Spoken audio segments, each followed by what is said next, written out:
Hello' দোস্ত, welcome back to my YouTube channel. বন্ধুসকল, ভালে আছেনে আপোনালোক?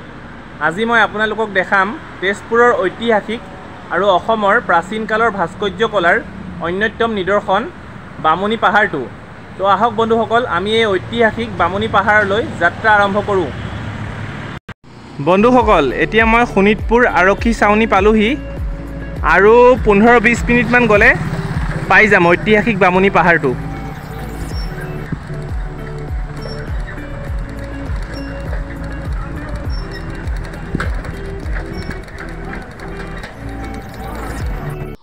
বন্ধুসকল, এতিয়া মই আহি পালোহি তেজপুৰৰ ঐতিহাসিক বামুণী পাহাৰলৈ। আহক বন্ধুসকল, আপোনালোকক বামুণী পাহাৰটো ধুনীয়াকৈ দেখাওঁ।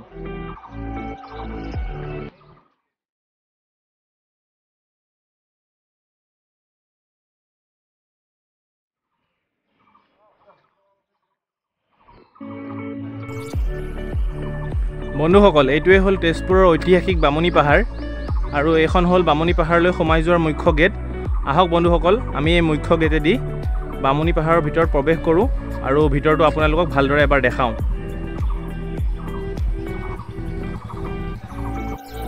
বন্ধুসকল, এইটোৱে হৈছে সুন্দৰ বামুণী পাহাৰ। এই বামুণী পাহাৰলৈ বহুতো দূৰ দূৰণিৰ পৰা মানুহবোৰ আহে এই বামুণী পাহাৰটো চাবলৈ, ইয়াৰ সৌন্দৰ্য উপভোগ কৰিবলৈ। এইটো চাওক কি সুন্দৰ। পুৰণি কালত অষ্টমৰ পৰা দশম শতিকাৰ ভিতৰত তেজপুৰত অৱস্থিত যিবোৰ মন্দিৰ ভূমিকম্পৰ ফলত ভাঙি গৈছিল, সেই মন্দিৰবোৰৰ ভগা অংশসমূহ এই বামুণী পাহাৰত অতি সুন্দৰভাৱে সংৰক্ষিত কৰি ৰখা আছে। এই বামুণী পাহাৰখন তেজপুৰৰ পৰা 3 কিলোমিটাৰমান দূৰত পূব দিশত অৱস্থিত আৰু গোটেই বামুণী পাহাৰটো প্ৰাচীন কালৰ মন্দিৰৰ ধ্বংসাৱশেষেৰে ভৰা। এয়া চাওক প্ৰাচীন কালৰ মন্দিৰৰ ধ্বংসাৱশেষবোৰ।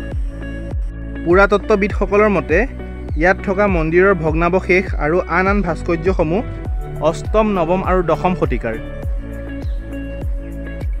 বন্ধুসকল, জনশ্ৰুতি মতে পুৰণি কালত এই বামুণী পাহাৰটোৰ মাজতেই এটা বিষ্ণু মন্দিৰ আছিল আৰু এই বামুণী পাহাৰটোৰ চাৰিওদিশত 4টা শিৱ মন্দিৰ আছিল আৰু 1000মান বছৰ আগতেই এটা ডাঙৰ ভূমিকম্পৰ ফলত এই সকলোবোৰ মন্দিৰ ভাঙি চুৰমাৰ হৈ গৈছিল। এই ভাগি যোৱা মন্দিৰবোৰৰ ভগা অংশসমূহ এতিয়াও বামুণী পাহাৰত সুন্দৰভাৱে সংৰক্ষিত কৰি ৰখা আছে। আৰু এয়া চাওক, এয়া পাথৰত এয়া দেৱীৰ মূৰ্তি কি ধুনীয়াকৈ আঁকা আছে। এয়া চাওক বন্ধুসকল, আৰু এই মূৰ্তিবোৰৰ পৰাই গম পোৱা যায় যে প্ৰাচীন কালৰ অসমৰ শিল্পকলা কিমান উন্নত মানৰ আছিল।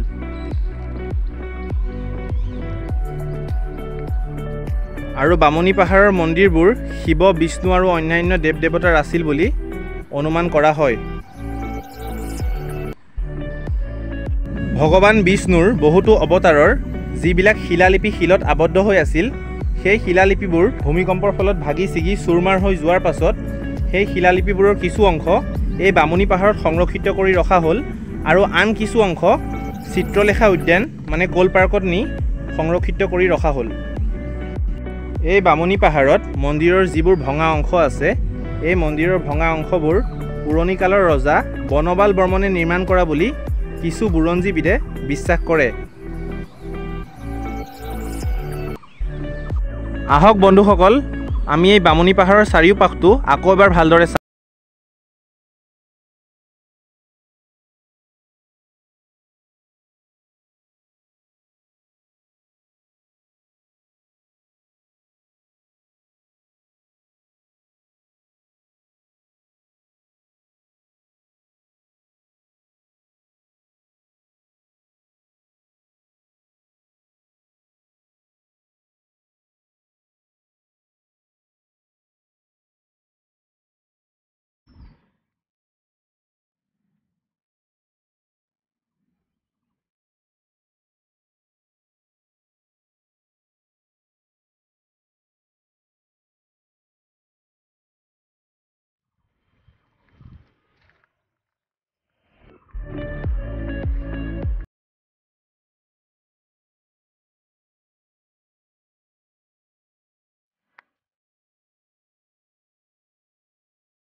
বন্ধুসকল এতিয়া মই ভিডিঅ'টো ইয়াতে সমাপ্ত কৰোঁ আৰু নিশ্চয় মই আপোনালোকক সম্পূৰ্ণকৈ তেজপুৰৰ ঐতিহাসিক বামুণী পাহাৰটো দেখুৱালোঁ আৰু যদি মোৰ ভিডিঅ'টো ভাল লাগিল তেনেহ'লে লাইক ছাবস্ক্ৰাইব আৰু শ্বেয়াৰ কৰি দিব বন্ধুসকল আৰু কমেণ্ট কৰিব আৰু নেক্সট মই এটা সুন্দৰ টপিকৰ সৈতে সোনকালে আহি আছোঁ আপোনালোকে অলপমান সময় অপেক্ষা কৰক বাই বাই বন্ধুসকল